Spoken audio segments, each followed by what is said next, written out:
4th Regional 1 semifinal press conference featuring the Vanderbilt Commodores. Joining us today, we have head coach Shea Ralph and our student athletes, Michaela Blakes and Aubrey Galvan. We'll begin with an opening statement from Coach and then open it up for questions for our student athletes. Coach? Well, first of all, thank you guys for being here, and congratulations to Notre Dame. I'm really proud of our team. Obviously, this isn't the way we wanted our season to end, but most of the people that I know that aren't inside our circles didn't think that we would be here. Didn't think that we would accomplish the things that we did this year.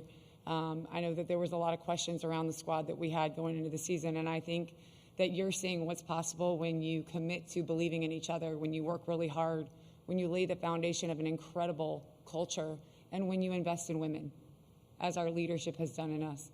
This is just the beginning for our program, another step in the right direction. And so, yeah, we lost the game today, but I think we're winning in terms of the things that we're doing right now. We are winning on and off the basketball court, and this is just the beginning for Vanderbilt women's basketball. We will continue to compete for championships. We will continue to hopefully be in positions like today, and we will continue to hope that the next time we're in one, we'll come away with a win and take the next step forward. Okay, again, we'll take questions for our student athletes first. Please hold questions for Coach until the student athletes are dismissed. Please state your name and media affiliation. Mia Fishman with the USA Today. Aubrey, I spoke to your grandfather before the game, and he said he sent you a text that said, "Have fun." Despite the loss, did you still have fun? Maybe not as much at first, but as the game went on, yeah, I mean, this was definitely not what we wanted, the result we wanted, but I'm out there with my sisters, basically. Like, I definitely would call each one of my teammates family, so can't not love that. And then third row.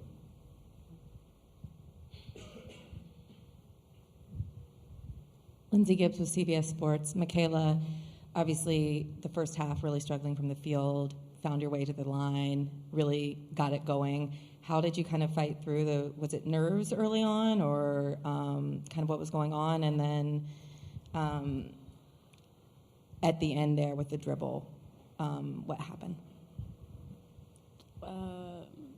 Start the game, I guess.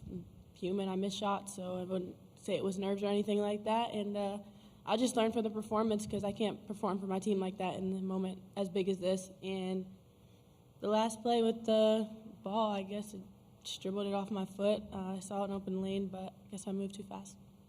I'll also say that, like, obviously you want to be able to execute in the last possession of the game, and I think that's what makes this game fun, but that's not what lost us this game. And we wouldn't be here without her. So there were lots of things that we could have done a lot better throughout the course of that game in particular. But those two plays at the end, we got two great shots. I'm putting the ball in her hands every single time, and that's not why we lost the game. Go back left. Yeah, question for Aubrey. Obviously, you've played against a lot of great players. Can you describe what Hannah Hidalgo does and the pressure she is able to put on you on a possession-by-possession basis? Yeah, I mean, she's a great player. All the credit to her. So, I mean, she digs in on defense, which you don't see a lot. But, yeah, just good credit to her. Aria Gerson, the Tennessean. Aubrey, y'all really struggled in the first half with turning the ball over, and it felt like after halftime it got a little bit better. What was giving you such problems in the first half, and what changes did you make to improve on that in the second half? During the second half, we knew our season was on the line, and we just had to dig into each other, stay together. So I think we definitely emphasized that when we were going back out into the court during the second half. So definitely cleaned it up for that. One more question for our student athletes. Junior Cooper, WSMV4. This is for both Michaela and Aubrey. You just heard Coach Shea talk about winning championships and building something special here at Vanderbilt. Can you guys just talk about what she's brought to this team this season and what she continues to build for Vanderbilt? Yeah, I think she has so much experience and so much belief and trust in us that we wouldn't be where we are today without a great coach like her. She gives us so much confidence every time we step out on the court that we're ready for moments, and we're paving the way here at Vanderbilt women's basketball to bring it back to where we came from. So she just gives a lot of credit to us, and we give the same amount of credit to her because, it works both ways. Just we wouldn't be here without each other. Actually, we do have one more question in left. Elena Morris, Vandy 24/7. Michaela, I know today wasn't the result you wanted, but you all made it to the Sweet 16, and Shea just said that, a lot of people outside of Vanderbilt didn't expect it this season. Just how important was this season and as far as building and getting to where you guys want to go? This is a great season. I mean, it sucks we end on this note, but, you can't kind of ignore the things that we did this season, and we're proud of ourselves. It hurts for a lot of us, especially our seniors, but to see what we did this year, just the belief we had in each other. I know a lot of people didn't think we would be here today, but that's because of the culture that Coach Ralph and us has built. And, we're excited to get back to work so we don't feel this way again. Thank you, ladies. Congrats on a great season. Now I'll open up questions for Coach Ralph.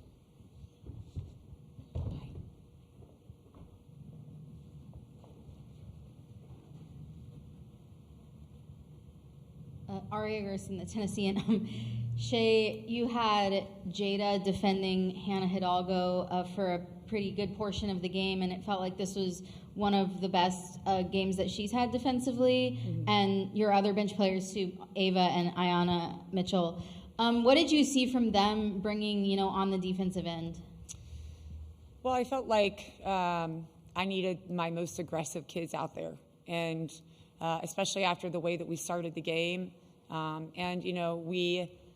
We knew that she was a good player, but we played a lot of great players and great teams this year. So our team defense needed to be a little bit better so that we could get some stops, create some offense, kind of what we've been doing all year.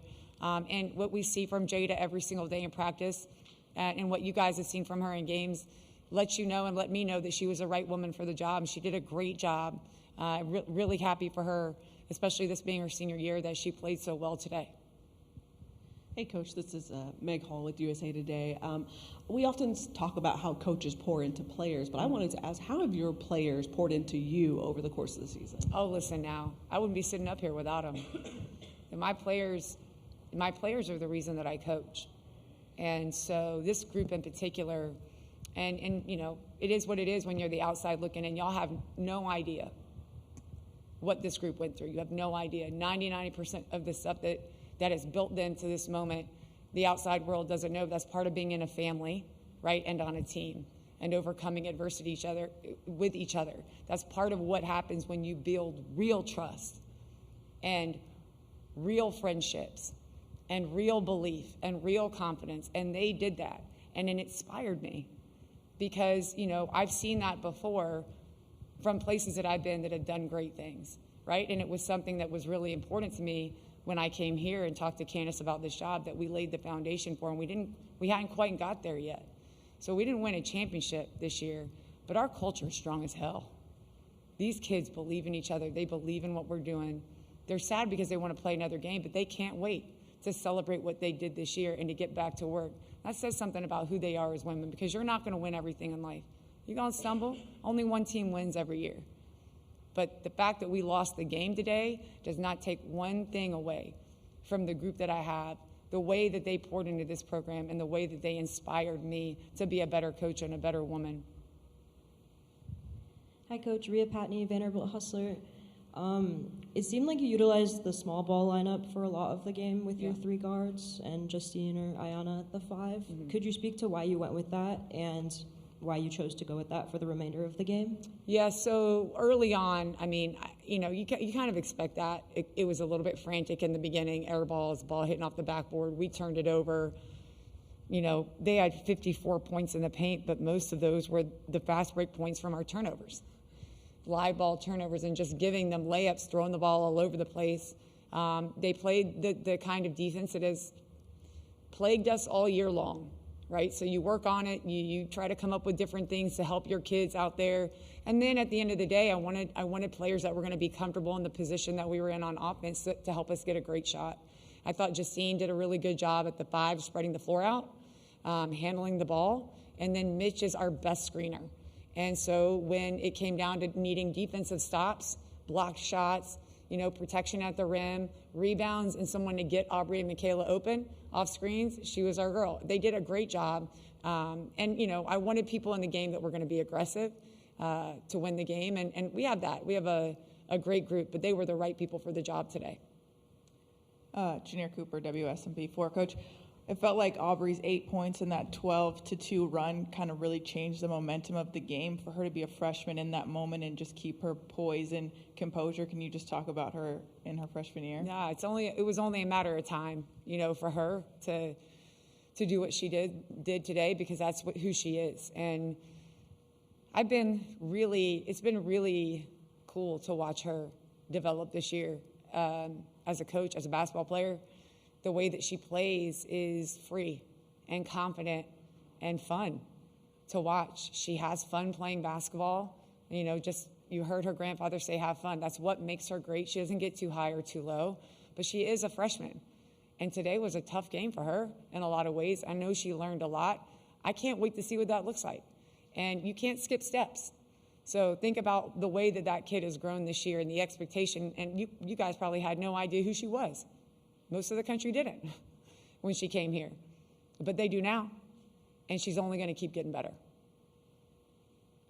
Elena Morris, Vandy 24/7. Shay, I know you mentioned just now saying that you can't skip steps, and that was for Aubrey, but how important was getting to this step? I know you've won national championships before, so what does this do in terms of getting you to that goal? It's the next step.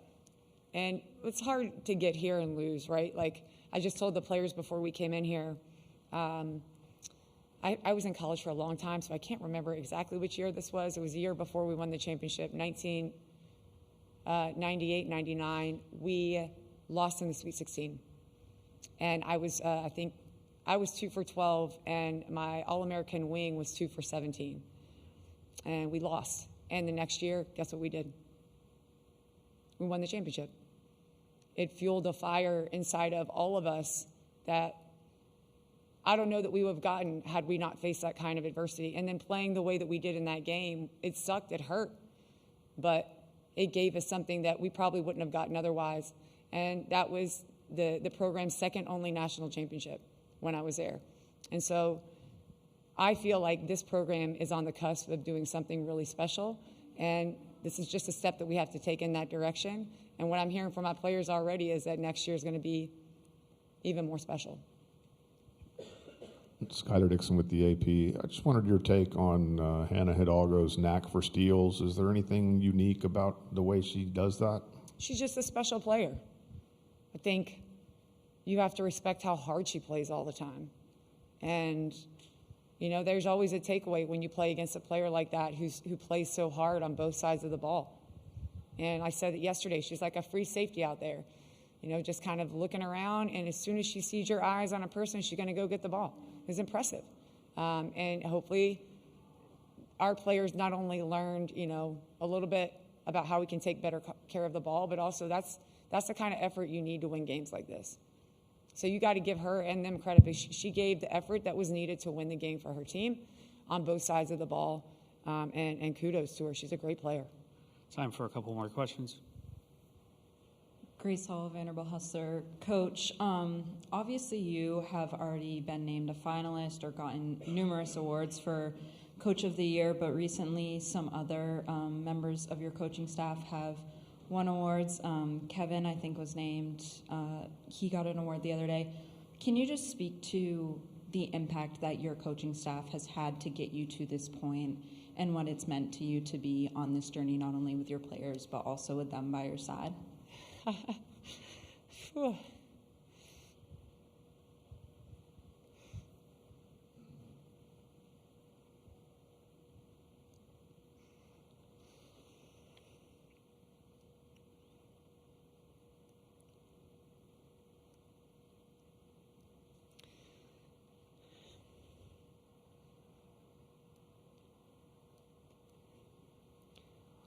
My coaching staff is my family.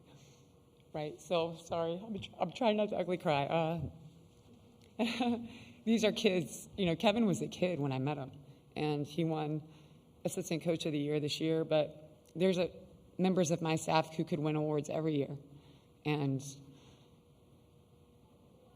my husband came here with me and left a Division I head coaching job to come build something special. We hired people that we have worked with or coached or known or, built relationships over the course of the time here. And they've stayed with me the entire time through some really tough times, right? And for better or worse, I'm not saying it's good, right or wrong, but look across the country and you don't see that a lot. You don't see that. Consistency within our staff, the commitment they give every single day, the way they show up for me. I'm the one that gets to sit up here and talk to you guys, and I get nominated for awards and all those things, but I'm not great at anything if I don't have great people around me. Our leadership, my assistant coaches, our support staff, my players. You're not a great coach without any of that. So I appreciate it, and I'm honored, but they should be the ones getting the awards. And I'm the one that's in charge of making sure that we're moving the ship in the right direction, to clear the path for my players and my staff. And I love that job, but it's a true family and team effort. And it starts from the very top, our AD is sitting here, all the way down. And so I've been able to invest in my staff, time, resources. I've been able to invest in our student athletes so that we could all be here. But they're so meaningful in terms, not just wins and losses in basketball, but all the other things that we want to do at Vanderbilt so that we can maximize the true full potential of the women that we're working with and the program that we're in charge of. Okay, one final question. Lindsay Gibbs with CBS Sports. Coach, there were some parallels or similarities to the Oregon loss from last year with being down double digits, the really remarkable comeback and losing at the end. Your messaging after that, I wonder what you learned from that loss and kind of how you processed it last season and if that's going to help you going forward with this one. Yeah, I can see the context of the question, but I think it's completely different that we're in the Sweet 16 this year, and that was, we hadn't won a tournament game except for being in the first four. I also think that, the people that we have are different. So there were a lot of things about this team. We didn't get down by 20. They were locked in on the bench. They were locked in the locker room. We just didn't play well.